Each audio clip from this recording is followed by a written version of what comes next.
இன்றைக்கி வந்து ஒரு சூப்பரான டிசைன் ப்ளவுஸ் பற்றி நம்ம பார்க்க போகிறோம். இது வந்து தச்ச ப்ளவுஸில் கூட தைக்கலாம். நம்ம தைக்கிறதுக்கு முன்னாடியும் தைக்கலாம். 2 ஆப்ஷன் இருக்குது. இது எப்படி வேணாலும் நம்ம தைச்சிக்கலாம். உங்களுக்கு வந்து நீங்கள் ஒரு டிசைன் ப்ளவுஸாக தைக்கணும் அப்படின்னு நினச்சிங்கன்னா இந்த மாதிரி தைச்சிருங்க. இல்லை நீங்கள் ஏற்கனவே வந்து ப்ளவுஸ் தைச்சிட்டிங்க, ஆனால் டிசைன் ப்ளவுஸ் வைக்கணும்னு நினைக்கிறீங்க, அப்பயும் நீங்கள் கவலைப்பட தேவையில்லை. இந்த ப்ளவுஸை நீங்கள் தைச்சிடலாம். நம்ம சேனலில் இப்போ தான் நீங்கள் புதுசாக பார்க்குறீங்கன்னா மறக்காமல் சப்ஸ்கிரைப் பண்ணி பெல் ஐக்கானை கிளிக் பண்ணிக்கோங்க. அப்போ தான் நான் போகிற வீடியோ நோட்டிஃபிகேஷனில் வரும். இப்போ பார்த்தீங்கன்னா எப்பயும் போல் ரவுண்ட் நெக்கு நம்ம ப்ளவுஸுக்கு எவ்வளோ உயரம் அகலம் எடுக்கிறோமோ எப்பயும் போல் அந்த ரவுண்ட் நெக்கு எடுத்துகிட்டு நம்ம தச்சு திருப்பி இப்போ ரெடி பண்ணி வச்சுருக்கோம். இது வந்து நம்ம ஏற்கனவே வந்து நம்ம தைக்க போகிறோம், டிசைன் ப்ளவுஸ் தைக்க போகிறோம் அப்படின்ட்டு தெரிஞ்சதுனால நான் வந்து தைக்கிறதுக்கு முன்னாடி இந்த டிசைன் நான் வச்சிடுறேன். இப்போ எப்பயும் போல் அந்த ரவுண்ட் நெக்கில் தைச்சி நான் திருப்பிட்டு அது மேலே அமுக்கடி போட்டு எடுத்துக்கிறேன். அமுக்கடி போட்டு எடுத்துகிட்டு அது பக்கத்தில் ஷோல்ட்ரு கீழே வந்து பட்டி மடைக்கிறது எல்லாமே வந்து ஃபினிஷிங் முடிச்சுட்டு அதுக்கப்புறம் தான் நம்ம டிசைன் ப்ளவுஸ் வைக்க போகிறோம். நிறைய டிசைன் ப்ளவுஸ் வீடியோ நம்ம சேனலில் இருக்குது. நீங்கள் பிகினர்ஸாக இருந்தீங்கன்னா கவலையே பட தேவையில்லை. உங்களுக்கான ஒரு வீடியோ தான் இது. நம்ம சேனல் உங்களுக்கான சேனல் தான். ஏன்னா வந்து பிகினர்ஸ் கற்றுக்கணும் அப்படின்றக்காகவே ஒவ்வொரு டிசைனும் நம்ம பார்த்து பார்த்து சிம்பிளாக வந்து போட்டுட்ருக்கோம். அதே மாதிரி கொஞ்சம் பெரிய டிசைனாக இருந்தாலும் அது எந்த விதத்தில் உங்களுக்கு நான் புரிய வைக்கணும் அப்படின்றத நான் பொறுமையாக அது ஈஸியான வழியில் உங்களுக்கு நான் புரிய வச்சுட்ருக்கேன். அதுக்கு மீறியும் உங்களுக்கு புரியலை அப்படின்னா நீங்கள் கமெண்ட் பாக்ஸில் கேட்கலாம். நான் கண்டிப்பாக உங்களுக்கு வந்து ரிப்ளை அனுப்புவேன். அதுக்கான ஒரு வீடியோவாகவும் ரிப்ளை வீடியோவும் கண்டிப்பாக அனுப்புவேன். அதனால் கவலைப்பட தேவையில்லை. நீங்கள் எவ்வளோ பெரிய டிசைனாக இருந்தாலும் ஈஸியாக வீடியோ மட்டும் ஸ்கிப் பண்ணாமல் பாருங்கள். கண்டிப்பாக உங்களுக்கு ஈஸியாக புரியும். இப்போ வாங்க நம்ம ஃபுல்லாக பார்த்தோம்.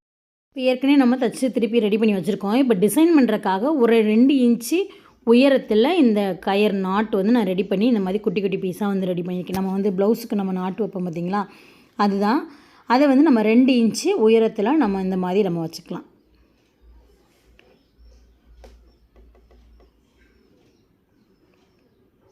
இப்போ ஒரு சைடு நம்ம தைச்சிட்டு அதை அப்படியே வந்து மடக்கிட்டு அதுக்கு பக்கத்தில் நம்ம தைக்கிறதுக்கு பக்கத்துலேயே வந்து இந்த மாதிரி வந்து தைக்கணும். உங்களுக்கு நான் புரியணும் அப்படின்றக்காக தான் வீடியோ வந்து ஸ்லோ பண்ணி நான் காமிச்சிருக்கேன். உங்களுக்கு கண்டிப்பாக வந்து புரியும். இப்போ இந்த இடத்துல கிளியராக தெரியலைனாலும் தச்சு அந்த சைடு தள்ளி போகும்போது உங்களுக்கு ஈஸியாக இன்னும் வந்து அந்த பிக்சரை பார்த்தோன்னே உங்களுக்கு ஈஸியாக வந்து புரியும். இப்போ 2 இன்ச்சு உயரத்தில் நம்ம கட் பண்ணி வச்சுருக்கோம்ல, ஃபஸ்ட்டு வந்து 1 அந்த மாதிரி அடிச்சுக்கோங்க. அடிச்சுட்டு அந்த பக்கம் இருக்க பீஸை வந்து எடுத்துகிட்டு அதுக்கு பக்கத்தில் வச்சிட்டோம் அப்படின்னா நம்மளுக்கு ஒரு டிசைன் ரெடியாகி இதே மாதிரி அந்த ரவுண்ட் நெக்கு ஃபுல்லாக நம்ம நெருக்கமாக வச்சு அடிக்கணும். எவ்வளோக்கு எவ்வளோ நெருக்கமாக வச்சு அடிக்கிறோமோ அந்த ஃபினிஷிங்கும் நம்மளுக்கு கரெக்டாக இருக்கும். ஏன்னா நெருக்கமாக வச்சு அடிக்கும்போது அதுக்கு அடுத்தடுத்து நம்ம வச்சு நம்ம அடிக்கிறதுக்கு கரெக்டாக இருக்கும். தள்ளி வச்சு அடித்தோம்னா நம்ம கொஞ்சம் தள்ளி அடிப்போம், கொஞ்சம் பெருசாக அடிப்போம், சிறுசாக அடிப்போம், அந்த மாதிரி எட்டெட்டாக இருக்கிற மாதிரி இருக்கும். அது சேமான அளவுலேயும் இருக்காது. அதே வந்து நம்ம நெருக்கமாக வச்சு அடிக்கும்போது 1 பை 1 அடிக்கிற மாதிரி இருக்கும்.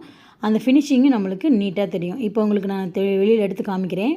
இப்போ பாருங்கள் எப்படி கரெக்டாக இருக்குது அப்படின்றது. இந்த மாதிரி வந்து பக்கத்தில் நீங்கள் வச்சு அடிக்கும்போது உங்களுக்கு அந்த ஃபினிஷிங் கரெக்டாக இருக்குது. ஃபுல்லாக நான் உங்களுக்கு அடிச்சுட்டு நான் காமிக்கிறேன். இப்போ பார்த்தீங்கன்னா ஃபுல்லாகவே நான் அடிச்சிட்டேன். இப்போ கண்டிப்பாக இந்த இடம் உங்களுக்கு தெளிவாக புரிஞ்சிருக்கும். இப்போ அந்த டிசைன் நம்ம ரெடி பண்ணிட்டோம். இப்போ இந்த டிசைனுக்கு நம்மளுக்கு 3.5 இன்ச்சு தேவைப்படும். 2 பீஸ் எடுத்துக்கலாம். நீளமான பீஸை வந்து நம்ம சாரீ லென்த்துக்கு ஒரு 2 பீஸ் எடுத்துகிட்டு அகலம் பார்த்திங்க அப்படின்னா 3.5 இன்ச்சு வச்சுக்கோங்க. இப்போ இந்த 3.5 இன்ச்சு பீஸையும் 2 பீஸ் எடுத்துருக்கோம் இல்லையா, நம்ம சாரியோட கலரும் ப்ளவுஸோட கலர் 2 கலருமே இந்த மாதிரி 3.5 இன்ச்சு பீஸ் எடுத்துகிட்டு 2 சைடுமே நம்ம தச்சு திருப்பிக்கலாம். ஏன்னா டபுள் கலரில் நம்ம டிசைன் பண்ண போகிறோம். சேம் வந்து ஒரே கலரில் நீங்கள் டிசைன் பண்ணுறதாலும் பண்ணிக்கலாம். நீங்கள் இந்த மாதிரி டபுள் கலரில் பண்ணுறதாலும் பண்ணிக்கலாம். சேம் டிசைன் தான். நீங்கள் வந்து கலரை மட்டும் வித்தியாசமாக நீங்கள் வைக்கிறதா தான் வச்சுக்கலாம். நான் சாரீ லென்த்துக்கு வந்து 2 பீஸ் எடுத்திருக்கேன். இப்போ அதேமாதிரி நம்ம 2 பக்கமும் தச்சு திருப்பிக்கலாம். இப்போ ஒரு சைடு நான் தச்சிட்டு இருக்கேன். இப்போ அதே மாதிரி அந்த சைடு நம்ம தச்சு திருப்பிக்கலாம். அப்படியே திருப்பிட்டு இந்த சைடு நம்ம தையல் போட்டுக்கலாம். நம்மளுக்கு வந்து ரெடி அளவு வந்து ஒரு 2 இன்ச்சு வர்ற மாதிரி இருந்தால் போதும். அதனால் அந்த கனெக்ட் பண்ணி நான் 2 இன்ச்சு அளவுக்கு நான் தையல் போட்டு எடுத்துக்கிறேன். ஏன்னா வந்து துணி வந்து இப்போ 3.5 இன்ச்சு எடுக்கிறோம் அப்படின்னா இந்த பக்கம் 1/2 இன்ச்சு இந்த பக்கம் 1/2 இன்ச்சு போயிடும் நம்மளுக்கு. நம்ம எக்ஸ்ட்ரா விட்டு தைச்சா தான் அந்த நூல் வந்து பிரிகிற மாதிரி துணி இருந்துச்சு அப்படின்னா நம்ம கொஞ்சம் தள்ளி கூட நம்ம தையல் போட்டுக்கலாம். நம்ம கரெக்டாக வந்து தைக்கணும், ஒரு 1/4 இன்ச்சு விட்டு தைக்கணும் அப்படின்னு சொன்னோம்னா நம்மளுக்கு தச்சு திருப்பும்போது பிரிஞ்சிருச்சு அப்படின்னா டிசைன் ப்ளவுஸே அது வேஸ்ட் ஆகிடும். அதனால் முடிஞ்ச அளவுக்கு வந்து துணி கொஞ்சம் எக்ஸ்ட்ரா விட்டுட்டு நம்ம அதை உள்ளே இருக்கிற மாதிரி கூட பார்த்துட்டு நம்ம தையல் போட்டோம் அப்படின்னா நம்மளுக்கு பிரிஞ்சிச்சு அப்படின்னா பக்கத்தில் கூட தையல் போட்டுட்டு அந்த டிசைன் வந்து நம்ம ரெடி பண்ணிக்கலாம். அதனால் கொஞ்சம் எக்ஸ்ட்ராவே விட்டுக்கோங்க. ரெடி அளவு வந்து ஒரு 2 இன்ச்சு வர மாதிரி நீங்கள் பார்த்துக்கோங்க. இப்போ நம்ம தச்சு திருப்பிட்டு இது ஒரு அயன் பண்ணிக்கோங்க. ஏன்னா அயன் பண்ணால் தான் அந்த மடிப்பு சேஃப் அப்படின்றது நம்மளுக்கு கரெக்டாக விழுகும். இப்போ இந்த மாதிரி முனியில் மடக்கிட்டு இப்போ பாருங்கள் 1 பை 1 ஒரு மடிப்பு வச்சு தைக்கணும். உங்களுக்கு புரியும்னு நினைக்கிறேன். இப்போ ஒவ்வொரு மடிப்பாக வந்து ஒரே பக்கம் வர்ற மாதிரி நம்ம மடிச்சுக்கலாம். இப்போ இந்த மாதிரி ஒவ்வொரு மடி அதாவது பாடிக்கு நம்ம மடிப்பு வைப்போம் பார்த்தீங்களா, அது மாதிரி நம்ம ஒவ்வொரு மடிப்பாக வந்து வச்சு தைச்சிக்கலாம். இப்போ உங்களுக்கு இந்த இடம் புரிஞ்சிருக்கும். 3 1/2 இன்ச்சு பீஸ் எடுக்கிறோம், 2 பக்கம் தைக்கிறோம், அதை தச்சு திருப்புறோம், திருப்பிட்டு அதை அயர்ன் பண்ணுறோம். அயர்ன் பண்ணிவிட்டு ஒவ்வொரு மடிப்பாக வச்சு தைக்கிறோம். இந்த இடம் உங்களுக்கு கிளியராக புரிஞ்சிருக்கும். எப்பயுமே ஒரு வீடியோக்குள்ளே நம்ம வந்திருக்கோம் அப்படின்னா, அந்த வீடியோவை நம்ம ஸ்கிப் பண்ணாமல் பார்த்தாவே போதும். ஒரே நிமிஷத்தில் அந்த டிசைன் நம்ம படையலாம். அதே வந்து நம்ம இவங்க அதிகமாக பேசிகிட்டே இருக்காங்கப்பா, நம்ம ஸ்கிப் பண்ணி பார்ப்போம்ப்பா அப்படின்னீங்கன்னா, நீங்கள் ஒரு தடவை பார்க்குற வீடியோவை நீங்கள் 2 தடவை பார்க்குற மாதிரி ஆயிரும். அதனால் வந்து உங்களுக்கு புரியவும் செய்யாது. என்ன இடத்துல என்னடா பண்ணாங்க. அதை ஸ்கிப் பண்ணுற இடத்துல அது முக்கியமான பாயிண்ட் இருக்கலாம். அதனால் வந்து ஒரு வீடியோ நம்ம பார்க்க வந்திருக்கோம் அப்படின்னா, நம்ம ஒரு வீடியோ இப்போ இந்த ப்ளவுஸை பற்றி தெரிஞ்சுக்கணும் அப்படின்னு அந்த வீடியோக்குள்ளே நம்ம வந்திருப்போம். அதையே ஸ்கிப் பண்ணி பார்க்கும்போது அந்த வீடியோவே நம்ம பார்க்குறதுக்கு பயன் இல்லாமல் போயிடும். அதனால் முடிஞ்ச அளவுக்கு இந்த ஒரு வீடியோக்கு வந்திருக்கோம் அப்படின்னா பார்த்துட்டு அதை ஈஸியாக வந்து கற்றுக்கிட்டு போங்க. உங்களுக்கு டவுட் இருந்துச்சுன்னா தாராளமாக கமெண்ட் பாக்ஸில் கேளுங்க. இப்போ பார்த்தீங்கன்னா நம்ம ஃபுல்லாகவே நம்ம அமுக்கடி போட்டு மடித்து வச்சுட்டோம். இப்போ பார்த்தீங்கன்னா இது மேலே வச்சு நம்ம தைக்க போகிறோம். இப்போ எந்த சைடு நம்ம வச்சு தைக்கணும் அப்படின்றத பார்த்துக்கோங்க. க்ரீன் கலர் கீழே இருக்குது, மேலே வந்து அந்த ப்ளவுஸோட கலர் இருக்குது. எந்த பக்கம் நம்ம வைக்கணும் அப்படின்றத வச்சு பார்த்துட்டு நம்ம எப்படி நான் வைக்கிறேனோ அதே சேம் நீங்கள் வச்சுக்கோங்க. இப்போ வந்து நம்ம அந்த மடிப்பு வச்சு ரெடி பண்ணி வச்சுருக்கோம். அதுக்கு முன்னாடி இப்போ நம்ம என்ன பண்ணிடணும், அந்த ரவுண்ட் நெக்கில் வந்து ஒரு லேஸ் கொடுத்து அடிச்சுக்கலாம். அடிச்சுட்டு அதுக்கு அடுத்து வந்து நம்ம ரெடி பண்ணி வச்ச பீஸை அது மேலே வச்சு அடிச்சுக்கலாம். இதிலே நீங்கள் கவனித்து பார்த்தீங்க அப்படின்னா ஒரு 2 3 டிசைன் இதுலேருந்து எடுக்கிற மாதிரி இருக்கும். எப்படி அப்படின்னா, ஃபஸ்ட்டு நம்ம ஒரு கயர் கோர்த்துட்டு நம்ம குட்டி குட்டி பீஸாக வச்சுருக்கோம் பார்த்தீங்களா, அதை மட்டும் வச்சுட்டு அதுக்குள்ளே ஒரு கயிறு கோர்த்தோம் அப்படின்னா அது ஒரு டிசைன் ஆயிடுதா. இப்போ லேஸ் வச்ச மணிக்கு அந்த கயிறு கோர்த்த மணிக்கு அப்படியே விட்டுட்டோம் அப்படின்னா அது 2வது டிசைன் ஆயிடுச்சு. அதுக்கு பின்னாடி இப்போ நம்ம வைக்க போகிறோம் பார்த்திங்களா, அந்த மடிப்பாக வச்சுருக்கது, அதை வைக்கும்போது பார்த்திங்கன்னா உங்களுக்கு 3 டிசைன் ஆச்சு. அதவே பார்த்திங்கன்னா மடிப்பு வச்ச பின்னாடிக்கு அதுக்கடுத்து நம்ம ஒரு குட்டி குட்டி மடிப்பாக சமோசா மாடலில் ஒரு குட்டி குட்டி மடிப்பாக நம்ம வச்சு மடிப்போம். அப்போ அது 4வது மாடல்.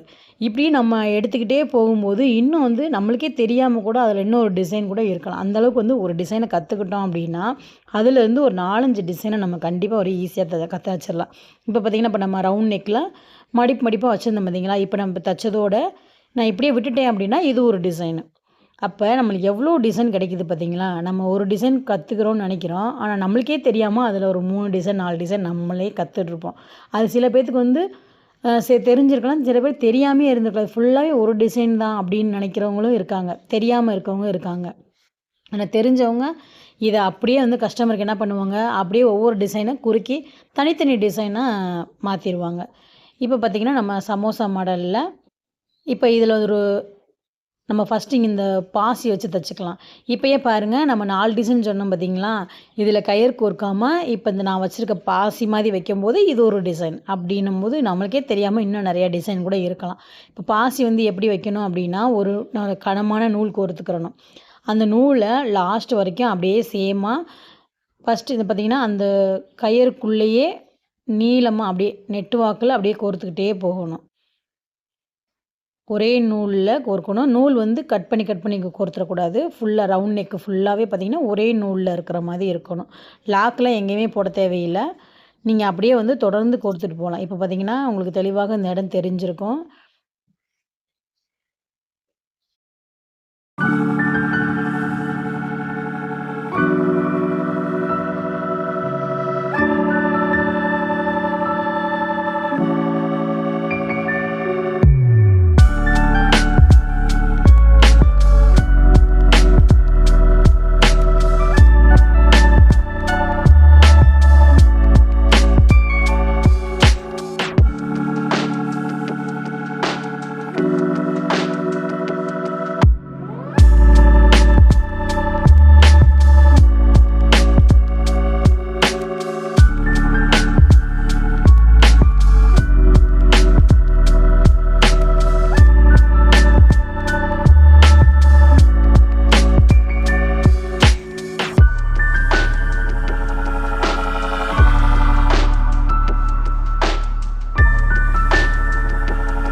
இப்போ பாருங்கள், சூப்பரான டிசைன் ப்ளவுஸ் வந்து ரெடி ஆயிடுச்சு. இந்த வீடியோ உங்களுக்கு பிடிச்சிருந்துச்சுன்னா சப்ஸ்கிரைப் பண்ணி பெல் ஐக்கானை கிளிக் பண்ணிக்கோங்க. புரியலை அப்படின்னா கமெண்ட் பாக்ஸில் கேளுங்க. தேங்க்